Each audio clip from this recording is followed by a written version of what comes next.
যে ভাই, আমাকে একটু সাহায্য করো না। আচ্ছা ঠিক আছে। ভাই কি করছেন? আমার শাড়ি ছেড়ে দিন। আরে ভাবি এসব কি করছেন আপনি? আমি বলছি ছাড়ো তুমি, আমি তোমার বড় ভাবি, আর বড় ভাবি মায়ের সমান। তুমি আমার সাথে এটা কি করছো? ভাবির সাথে এরকম খারাপ কাজ করতে নেই। আরে ভাবি আপনি তো বললেন আপনাকে সাহায্য করতে। আরে ছাড়ো তুমি। তুমি চলে এসেছো, খুব ভালো হয়েছে। দেখো না ও আমার সাথে কি ধরনের নোংরামি করছে। ভাবি আপনি সব কি বলছেন? আর ভাইয়া আমি এমন কিছু করিনি। ভাবি আমাকে বলেছিল ভাবিকে সাহায্য করতে, তাই আমি তাকে সাহায্য করতেছিলাম। সাহায্য করছিলি তুই শাড়ি খুলে? এইভাবে কেউ কাউকে সাহায্য করে? তুই আমার ছোট ভাই আর তুই এত বড় নোংরামি করছিস? তুই যে এত খারাপ সেটা তো আমি আগে বুঝতে পারিনি। আমারই ভুল হয়েছে তোকে এখানে এনে। বাবা মা বলেছিল তাই আমি তোকে এখানে এনেছিলাম, আর তুই এখানে এসে এসব নোংরামি করছিস। যা এখান থেকে চলে যা। ভাইয়া এটা কি বলছো?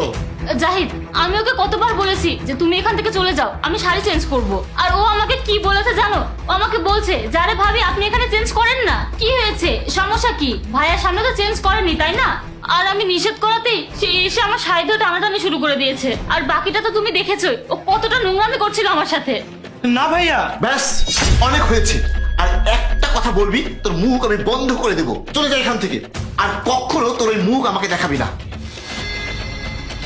ভাইয়া ভাবি আমাকে এমন অপবাদ দিল, সে তো পর, আর তুমি তো আমার আপন, তারপরও তুমি আমাকে ভুল বুঝলে। ঠিক আছে আমি চলে যাচ্ছি।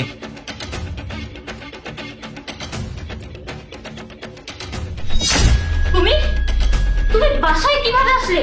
আর এই রুমে? গতকাল তোমরা দুইজন আমার সাথে এমন করলে, আমাকে বাসা থেকে বের করে দিলে। আমি তো রুমের চাবি দিতে ভুলে গিয়েছিলাম, তাই দিতে আসলাম। যা বলো তুমি পরে বলবে। তোমার ভাই বাসায় আসার পর তুমি এখন এখান থেকে চলে যাও। আমার তোমার মুখ দেখলেই ঘৃণা লাগে। এখান থেকে চলে যাও, আমার ভয় লাগছে খুব। কেন আজ এমন ভয় লাগছে কেন? গতকাল তো ভয় লাগেনি। দেখো তুমি আমাকে টাচ করবে না, দূরে যাও, দূরে যাও বলছি। যেই অপবাদ দিয়ে আমাকে তুমি বের করে দিয়েছো, এখন আমি সেই অপবাদ হাসিল করতে এসেছি। দয়া করে আমাকে ক্ষমা করে দাও, আমার ভুল হয়ে গেছে, প্লিজ আমাকে ক্ষমা করে দাও। আচ্ছা ভুল হয়ে গেছে। আচ্ছা তখন কি কি যেন বলছিলে, এখন বলো এখন বলো। দয়া করে আমাকে ছেড়ে দাও, আমি তোমাকে সব খুলে বলছি। দেখো জাহিদের মা বাবা এখানে এসেছিল, আমি ওদেরকেও বাড়ি থেকে বের করে দিয়েছি। আসলে আমার জয়েন্ট ফ্যামিলি একদম পছন্দ না, সেজন্য আমি ওদের মাঝে ভয়ভীতি সৃষ্টি করে দিয়েছিলাম। আর ওরা এখান থেকে যেতে বাধ্য হয়েছে। তার দুদিন পরেই তুমি এসেছো, যা আমি মেনে নিতে পারিনি। আমি চাই আমি আর জাহিদ ছাড়া এই বাসায় যেন আর কেউ না থাকে, এজন্য আমি এমনটা করেছি। আমি তোমাকে বের করার অনেক চেষ্টা করেছি, কিন্তু তুমি যাওনি। শেষ পর্যন্ত আমি এই নাটকটা করেছি যাতে তুমি চলে যেতে বাধ্য হও। আর দেখো অভিনয়টা কতটা সফল হয়েছে, আর তুমি বের হয়ে গিয়েছো। আচ্ছা এই জন্য তুমি আমাকে এই অপবাদ দিয়েছো?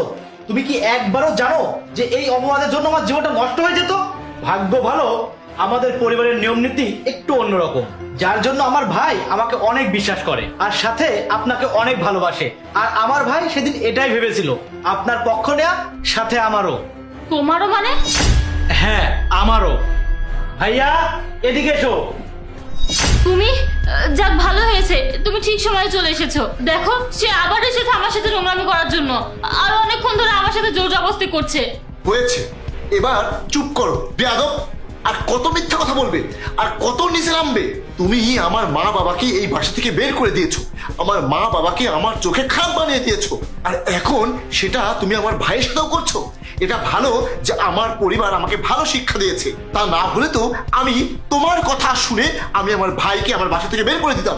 ও তো আমার ভাই, আমি ভালো করেই জানি আমার ভাই কখনো এত বড় বেয়াদবি করবে না।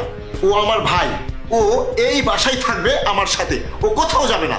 আর আগামী সপ্তাহে আমার মা বাবাও আসছে এই বাসায়, সবাই একসাথে এখানেই থাকবো। আর তুমি তোমার কাপড় চোপড় গুছিয়ে নিয়ে এই বাসা থেকে বের হয়ে যাও। আমি সেদিন তোমার সাথে একমত হয়েছিলাম কারণ আমি জানতে চেয়েছিলাম যে আসলে তোমার মনে কি চলছে। না না জাহিদ, আমাকে ক্ষমা করে দাও, আমার অনেক বড় ভুল হয়ে গিয়েছে।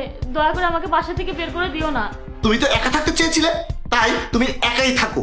আমি এখান থেকে চলে যাচ্ছি আমার ভাইকে নিয়ে। আমি আমার মা বাবা আর ভাইয়ের সাথে থাকবো। এই চল। না না জাহিদ, যেও না, আমাকে একা রেখে যেও না, দয়া করে।